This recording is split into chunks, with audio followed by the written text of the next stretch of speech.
सभी को नमस्कार। मैं दीपक गुप्ता आपका फिर से स्वागत करता हूँ हमारे यूट्यूब चैनल दीपक कॉमर्स एकेडमी पे। सो फ्रेंड्स, आज का हमारा टॉपिक है फॉर्मेट ऑफ ट्रेडिंग अकाउंट और उसी पे बेस एक क्वेश्चन कराएंगे जिससे कि आपका ट्रेडिंग अकाउंट क्लियर हो जाएगा।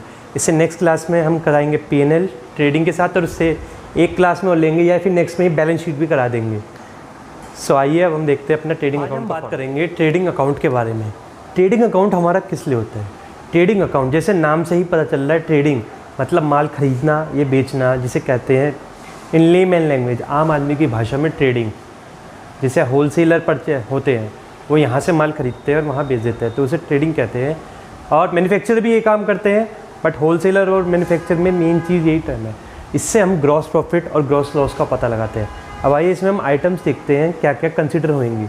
सबसे पहले जब हम ट्रेडिंग बनाएंगे पर्टिकुलर्स अमाउंट, यहाँ थोड़ी सी लाइट पड़ रही होगी, उसकी चिंता मत लीजिए, ट्रांजैक्शन सारी क्लियर हो जाएंगी आपको। सबसे पहले हम कोई भी प्रोडक्ट बनाएंगे, ओपनिंग स्टॉक चाहिए 2 ओपनिंग स्टॉक, ठीक है। उसके बाद आएंगी परचेजेस, रॉ मटेरियल खरीदेंगे, परचेजेस करेंगे, फिर लेस परचेज रिटर्न। कुछ माल ख़राब आ जाएगा रॉ मटेरियल तो उसे वापस कर देंगे, ठीक है। 2 वेजेस एंड सैलरीज, इस अकाउंट में सारे डायरेक्ट एक्सपेंस आएंगे और उधर सारी डायरेक्ट इनकम आएंगी, लॉसेज आएंगे, इधर प्रॉफिट आएंगे। इनडायरेक्ट कोई एक्सपेंस और इनडायरेक्ट कोई इनकम नहीं आएगी, इस चीज़ का खास ध्यान रखेंगे, ठीक है। वेजेस एंड सैलरीज डायरेक्ट है, डायरेक्ट एक्सपेंस हो गए। टू कैरेज इनवर्ड, जब कोई माल मंगाते हैं तो कैरेज देना पड़ता है, आउटवर्ड नहीं आएगा क्योंकि वो इनडायरेक्ट एक्सपेंस है, ठीक है। To freight and cartage, to electricity and fuel, भाई बिजली और ईंधन तो चाहिए ही जब कोई माल हम माने बनाएंगे। टू ग्रॉस प्रॉफिट निकलेगा, कोई फैक्ट्री चलाएंगे तो हमें प्रॉफिट भी चाहिए।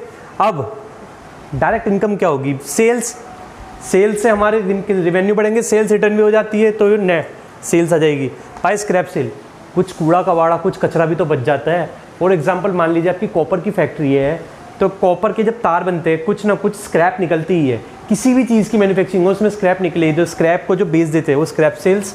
बाय क्लोजिंग स्टॉक, कुछ साल में अंत में स्टॉक भी बच जाएगा, वो यहाँ आ जाएगा। उसके बाद एब नॉर्मल लॉस ऑफ स्टॉक, कुछ स्टॉक का लॉस हो जाएगा, वो भी आ जाएगा। और last thing is that by gross loss, gross profit यहाँ आएगा, ग्रॉस लॉस यहाँ आएगा। इसी के चलते अब हम एक क्वेश्चन करेंगे, उसे ध्यान से देखिए। Question will be screen now. सबसे पहले इसने ओपनिंग स्टॉक दे रखा है 1 अप्रैल 2017 का, फिर सेल्स रिटर्न दे रखी है, सेल्स दे रखी है, वेजेस दे रखे हैं, परचेजेस दे रखी है, परचेज रिटर्न दे रखी है, कैरेज इनवर्ड दे रखी है। कैरेज आउटवर्ड हम कंसिडर नहीं करेंगे क्योंकि कैरेज आउटवर्ड मैं आपको बता चुका हूँ वो इनडायरेक्ट एक्सपेंस है, वो नहीं कंसिडर करेंगे। फ्रेट इनवर्ड दे रखे हैं। तो सबसे पहले हम ले लेते हैं स्टॉक 2। आप क्वेश्चन को पॉज करके देखेंगे, मेरा क्वेश्चन वहाँ साइड में लिखा हुआ है, मैं बार बार वहाँ से देखूंगी। 2 ओपनिंग स्टॉक, ये फॉर्मेट वगैरह में मैं बार बार टाइम वेस्ट नहीं करूँगा, आप अपने आप बना लेंगे। कितना अमाउंट है? 10,000। अब परचेज दे रखी है और परचेज रिटर्न भी दे रखी है, तो यहाँ पे लिख देते हैं 2 परचेज, डायरेक्ट यहाँ नहीं लिखेंगे, लेस परचेज रिटर्न।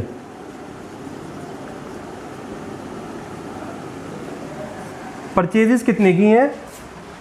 2 लाख की, और परचेज रिटर्न 2,500 की। ये ब्लैक पेन से लिखना था, मैं अभी सही कर देता हूँ। 2 लाख और 2,500 की रिटर्न है।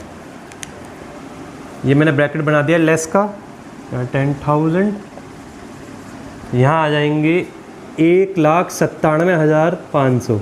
अगर मेरी कहीं कैलकुलेशन में मिस्टेक हो तो बता दीजिएगा, ठीक है जी।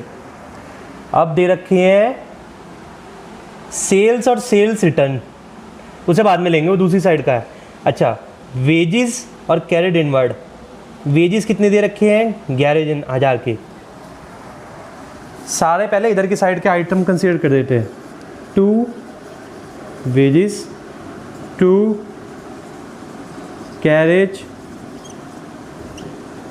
इनवर्ड। वेजेस कितने के हैं? 11,000 के, ठीक है। कैरेज इनवर्ड कितना है? 1,500। Okay. Freight inward 2500 to freight inward कितना हो गया? 2500।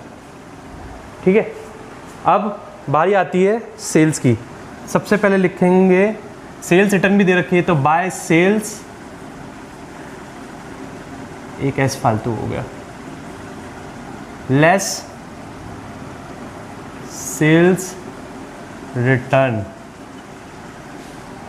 सेल्स कितने की है? 2 लाख की, और सेल्स रिटर्न 5000 की है, तो 2 लाख की तो सेल्स यहाँ हो गई और 5000 की रिटर्न यहाँ हो गई। ये माइनस का ब्रैकेट, तो बचे कितने? 1,95,000। ठीक है, और क्या है? क्लोजिंग स्टॉक,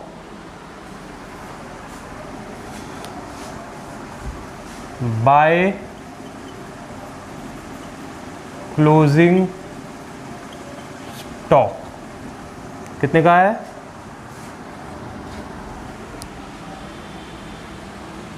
तुम्हारा 20,000 का।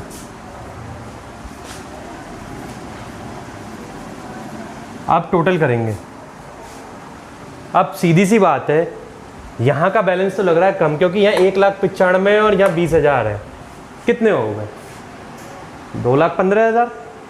ठीक है, 1,97,500 तो यही है, 2.5 हो गए, 2 लाख तो ये हो गए, 2,10,000, 2,20,000, 2,21,000 और 2,15,000, ये 2,22,500 नेट जो अमाउंट आया है।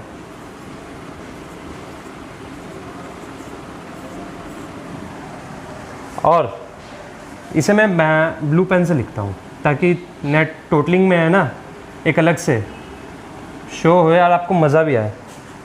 2,22,500।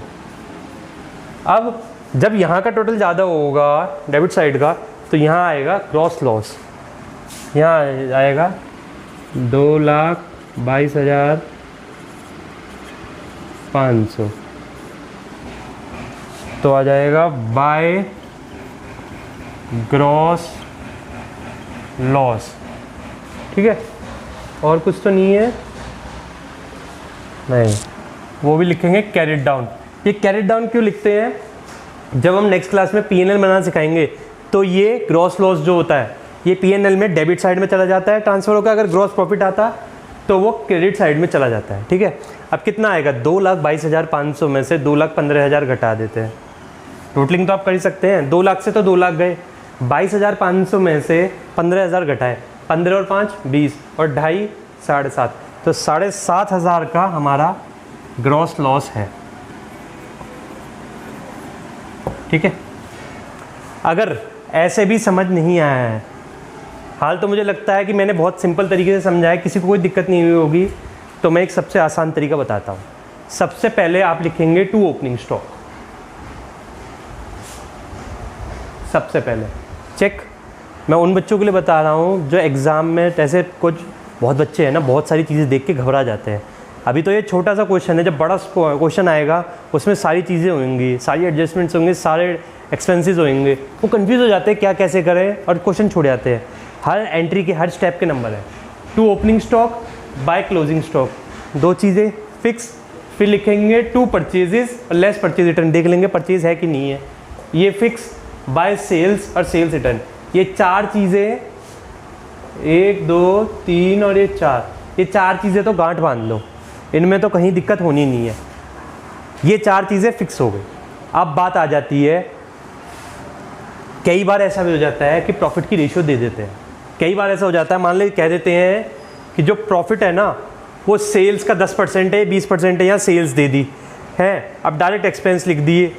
अब यहाँ पे एक एक्स्ट्रा अमाउंट बचता है, बच्चे सोचते हैं उसे किस नाम से लिखें, तो उसे लिखते हैं, मैं क्या नॉर्मल इन्फॉर्मेशन के लिए बता रहा हूँ, टू परचेज। इसका मतलब क्या है? इसका मतलब ये है, जैसे मान लो यहाँ पे एक्स्ट्रा अमाउंट बचा, ठीक है, तो इसका मतलब ये है, ये जो टू परचेज में आएगी एक्स्ट्रा मशीनरी, ये कुछ होगा फर्नीचर वगैरह जो कंपनी या फर्म खरीद रही है, वो इसमें आती है। इसके क्वेश्चंस आगे आएंगे बट मैंने नॉलेज के लिए बता दिया है। अगर किसी को नहीं समझ में आया हो ना तो ये 4 चीज़ें तो पहले फिक्स्ड है। 2 opening stock by closing stock, 2 चीज़ें फिक्स चेक।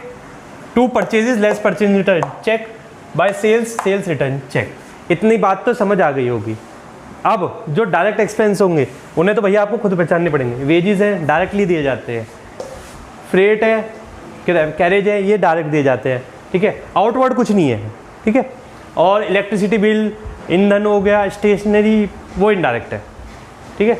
ये 4-5 चीज़ें हो गई हैं। अगर इधर साइड का टोटल ज़्यादा और इधर साइड कम है तो बाय ग्रॉस प्रॉफिट, इधर साइड का टोटल ज़्यादा और इधर कम है तो बाय ग्रॉस लॉस। इतना ही है ट्रेडिंग अकाउंट में, इससे ज़्यादा कुछ नहीं है।